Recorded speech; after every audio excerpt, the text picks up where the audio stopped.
A Dog's Life, The Autobiography of a Stray, by Anne M. Martin, published by Scholastic Press. Part 3. Gentle Hands. I slept in the back of the truck until I felt it jerk to a stop. Then I heard doors slamming, and then, just like before, all the people began to talk at once. Here we are. I hope they're open. Is the vet open on Saturday, do you think? I'll run inside. What do they do with dead dogs? Hush, don't worry about that now. Hello, we have an emergency here. That was the man. He was calling to someone. A few moments later, the doors at the back of the truck opened, and first I and then Moon were slid out and rushed inside a building. A woman in blue clothing opened a door and hurried all of us, the man, the woman, the girl, the boy, Moon and me, into a small room where Moon and I were laid side by side on a table. The woman in blue was opening drawers and laying things on a counter when another woman, this one wearing a white smock, bustled into the room. She held out her hand to the man and the woman and said, "Hi, I'm Dr. Roth. I understand we have an emergency."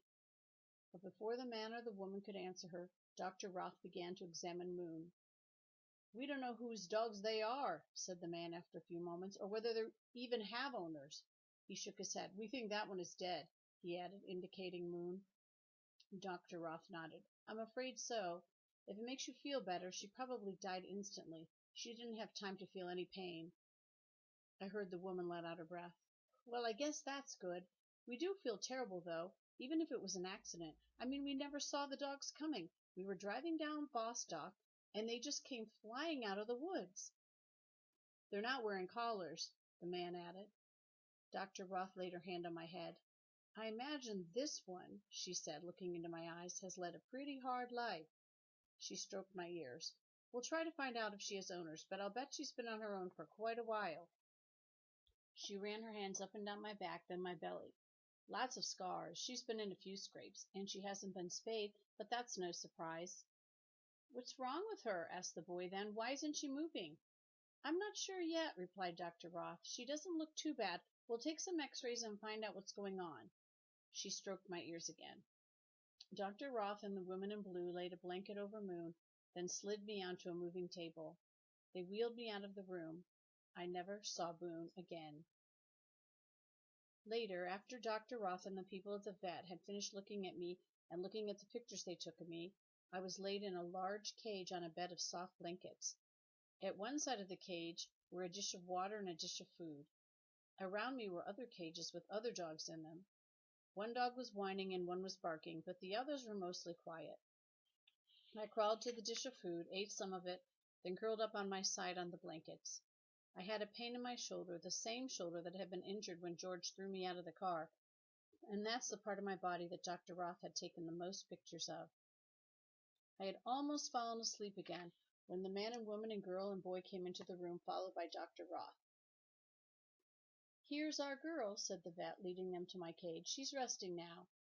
The girl and the boy peered in at me. "What did you find out?" the man asked Dr. Roth. "A few things. I think she's about 2 years old. She weighs 40 pounds, which is a good weight for her size, and she's fairly healthy, although, as I thought, she's led a tough life.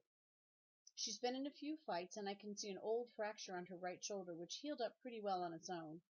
Also, she has fleas and quite a bit of tartar on her teeth. Her main problem, though, is a broken leg. It's badly broken, too." "Can you fix it?" asked the girl. "Yes, but she'll need surgery." "Surgery," repeated the man. "That sounds expensive." Dr. Ross hesitated. "Well," she said, "there's nothing else seriously wrong with her. If her leg heals, she'll be just fine." She reached into my cage and petted me. Dr. Roth had very gentle hands, even when she was touching the most painful parts of my body. "She's such a nice dog," she went on. "She has an awfully sweet temper, especially for a stray. I think she'll make a wonderful pet if we can find someone who wants to adopt her. Speaking of which, as long as she's here, I'd like to spay her and give her all her shots." "I hate to ask this," said the man, "but who's going to pay for this? I mean, after all, she's not our dog." "I can donate my time," Dr. Roth replied, "and I know of an organization that may be able to cover the rest of the costs. I'll call them this afternoon." "All right," said the man. He was edging toward the door. "Come on," he said, and the woman and the girl and the boy joined him. He was just about to leave when he turned back to Dr. Roth and said, Thank you so much. We really appreciate what you're doing. It's my pleasure. Dr. Roth gave me a final pat, then quietly closed the door to my cage. Sometime later, a day or maybe two, Dr. Roth repaired my leg and spayed me so that I wouldn't be able to have a litter of puppies. I don't remember when any of this happened, only that eventually I woke up in my cage feeling very groggy and with a huge pain in my leg. I whimpered, and the woman in the blue outfit, whose name was Rachel, called for Dr. Roth, who gave me a shot, and I fell asleep again. The next time I woke up, I felt a little better, and soon Dr. Roth was coaxing me out of my cage and encouraging me to walk across the room. This wasn't easy. I was wearing a huge plastic collar around my neck, and there was some sort of heavy contraption on my leg, but I couldn't see what it was. Good girl, Rachel and Dr. Roth said as I hobbled and slid across the linoleum floor. They patted me and gave me treats and told me I was brave and beautiful. One day the woman and the girl and the boy came by to visit. By now I know their names, Mrs. Becker and Marjorie and Donald. The kids wanted to see how the dog was doing, said Mrs. Becker. I was hoping it'd be all right to visit her. Marjorie and Donald peered at me through the bars of my cage. She looks much better, exclaimed Marjorie. Why is she wearing that thing around her neck? Asked Donald. To keep her from biting at her stitches, replied Rachel. We want her leg to heal as fast as possible. Her tummy, too. She's doing just fine. Here, I'll let her out of the cage and you can see her walk. Rachel opened my cage and I stepped out onto the floor and scrabbled across it. Then I walked back to Rachel and she wrapped her arms around me and I rested my head on her shoulder. See how sweet she is, said Rachel. Have you found a home for her? Asked Mrs. Becker. Rachel shook her head. Not yet, and no one has contacted us about a missing dog. Mommy, can we have her? Cried Donald. Please? Please? Asked Marjorie. Oh, kids, I don't know. We'll have to discuss this with your father. The Beckers left, and for the next few days I continued to practice walking. Soon my belly was feeling better, the contraption was removed from my leg, and then the collar was removed too, and a different kind of collar, narrow and colorful, was fastened around my neck. Rachel began attaching a leash to the collar and taking me for walks outside. I didn't like the collar or the leash at first, but Rachel was patient and talked softly to me about the importance of good doggy manners, and after a while I was barely aware of the collar. One day Dr. Roth entered the room, opened my cage, rubbed my ears, and said to me, Good news, girl, you have a home. The Beckers want to take you. A few days later, when I was walking almost as well as before the accident, and I didn't need any more medication, Mrs. Becker and Marjorie and Donald returned. Donald was carrying a blue leash and jumping up and down, shouting, She's our dog now! She's our dog now!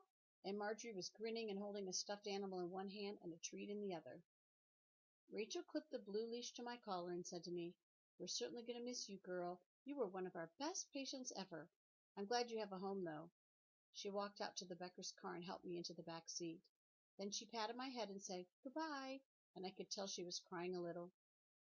In the car, Marjorie sat in the front seat with her mother, and Donald sat in the back with me. As we drove along, Donald said, You're so lucky. You're going to be our new dog. Your name will be Daisy. We already decided. Remember the dog we had last summer, Mommy? Sasha was a good dog. Sasha wasn't our last summer dog, said Marjorie. Last summer's was Shadow. Sasha was 2 summers ago. Oh, yeah, said Donald. You're right. We drove on to my new home. Summer dog. My new home was in a large room off the Becker's house, which I learned was called a garage. I shared the garage with the truck that had hit Moon and me, a car, and lots of things that reminded me of my old home at the Marions. Gardening tools, buckets, ropes, some mice, and 3 families of barn swallows. The barn swallow parents had built their muddy nests in the eaves, and each pair was raising 4 babies. They were all very noisy. I didn't know much about being someone's pet and living in a home, but I had peeked in enough windows in Claremont and the other towns Moon and I had passed through to know that a lot of pet dogs live inside the main house with the humans. However, I had also seen plenty of dogs living outside in yards, and anyway, the garage wasn't bad. One day the Beckers brought me home from the vet, and Marjorie and Donald helped me out of the car, and Mrs. Becker said, Now, Daisy, this is going to be your bed. She pointed to a puffy round cushion in a corner of the garage near an open window. The cushion was dusty and covered with a layer of black and white hairs. And here's your water and food. She pointed to 2 dishes near the bed. One was filled with water, The other was filled with something I investigated immediately and found to be pieces of chicken, bits of bacon, and some scrambled egg and toast. See, Mrs. Becker went on, you're a lucky stray. None of that dog food for you. You get our table scraps. I cleaned the bowl in a flash, even though I had eaten breakfast at the vet. Marjorie took me by the collar and led me to my bed. This is all yours, she said. And here, this is your very own sheet. She set the stuffed animal next to the bed. Why don't you lie down now and take a nap? No, let her come inside. I want to show her my room, said Donald. Absolutely not, said Mrs. Becker. You know the rule, Donald. No pets inside. Daisy is an outdoor dog. Why don't you play with her in the yard? Put the leash on her so she won't run away. That day Donald and Marjorie attached the leash to my collar just like Rachel used to do, and they walked me around the yard, which was big, but not as big as the Marians. I could see other houses not far away. The yard was pleasant with trees and gardens and insects and small rodents hiding in the gardens. We walked until I began to limp on my newly healed leg. Oh, she's tired, said Marjorie. Let's put Daisy to bed. Donald and Marjorie returned me to the garage, carefully pulling the big door down behind us. Then Marjorie led me onto my bed before unclipping the leash. There, she said, you rest now. I was left alone in the garage, but I didn't mind. I was tired, so I did rest on the bed, even though it smelled of other dogs. At the end of the day, Mrs. Becker filled my food dish with more scraps, which I ate quickly. Later, when darkness had fallen, Marjorie and Donald sang me a song that they said was supposed to help me go to sleep. For a while, each day at the Becker's house passed in much the same way as the one before. In the morning, Mrs. Becker would fill my food dish with scraps. Later, Marjorie and Donald would play in the yard with me. They stopped clipping the leash to my collar after Mrs. Becker said she guessed I knew where my home was now. Marjorie and Donald threw toys for me to chase after, and we tumbled in the grass. When they grew tired of playing, they would lead me back to the garage. At the end of the day, Mrs. Becker would fill my food dish again, and more often than not, Marjorie and Donald would come to the garage to say good night to me when it was their bedtime. Then one day, Mrs. Becker brought me my breakfast as usual, but Marjorie and Donald didn't stop to play. They ran through the garage calling, Bye, Daisy, we're going swimming today, see you later. I didn't see them until the next day, although Mrs. Becker did bring me my supper. After that, sometimes Marjorie and Donald came to the garage to play with me, and sometimes they didn't. But I didn't mind much when they forgot. The Beckers had stopped closing me into the garage during the day, and I had discovered that I was free to roam around outside.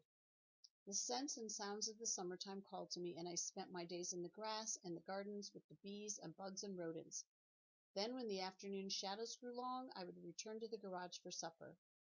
This was almost like living at the Marians, when Bone and I would roam the woods all day and return to our shed for the night. Sometimes on the days when Donald and Marjorie forgot to play with me, I would creep up the steps at the front of the house and stand at the door, trying to see through the screen. Hi, Daisy, the Beckers would call out if they noticed me, but they didn't open the door. Until now, I had thought pet dogs were never lonely. I was wrong. Late one afternoon, I was sitting in the woods behind the Beckers' house when I noticed something. I was chilly. The days were still long, but they were cooler than before.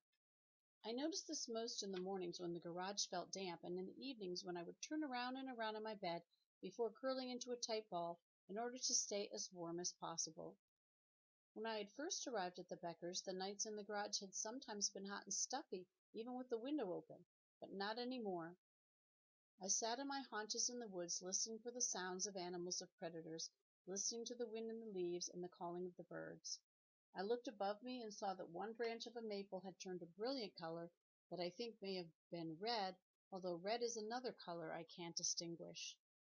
And an ash tree was already starting to lose its yellow leaves. Autumn was coming. It wasn't here yet, but it was on the way. I stood up, yawned, and stretched with my rump in the air. Then I sauntered back to the garage for supper. I waited and waited, but no one brought food. Mr. Becker, who had been out for the day, returned in his car, parked it in the garage, patted me on the head without looking at me, and said, Hi there, Sasha, as he went into the house. I sat on my bed and waited. No food. I sat at the garage door and waited. No food. I walked around to the front of the house and looked through the screen door. No one noticed me. I walked back to the garage and found that the door had been pulled down. Maybe later someone would see that I wasn't on my bed, but I don't think that happened because no one called for me. That night I sat by the garage door until the lights in the house went out. Then I lay down under a rhododendron bush and slept in the garden.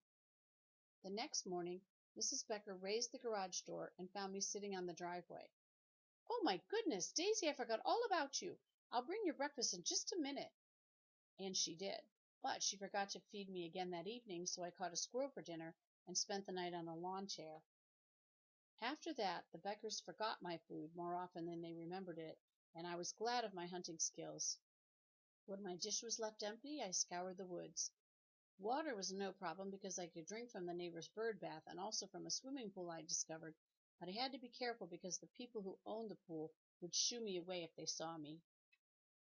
One morning I awoke in the lawn chair, had a drink from the bird bath, then trotted to the Becker's garage to check my dishes. The garage was open. The dishes were empty, but I barely noticed. There was a lot of activity, and I paused to watch. The car and the truck stood in the driveway, all their doors open. Piled on the floor of the garage were boxes and cases and heavy-looking bags. Mr. and Mrs. Becker were trying to fit all the boxes and cases and bags into the car and the truck. They were huffing and groaning and not talking much. But Marjorie and Donald were talking a lot, and they didn't sound happy. "I can't believe summer's over," said Marjorie. She kicked at a box. "I can't believe we have to go back to school," said Donald. "No more swimming, no more rides in the boat. Back to the stinky old city." "Kids, will you please give us a hand?" said Mrs. Becker. "Marjorie, are your suitcases in the garage?"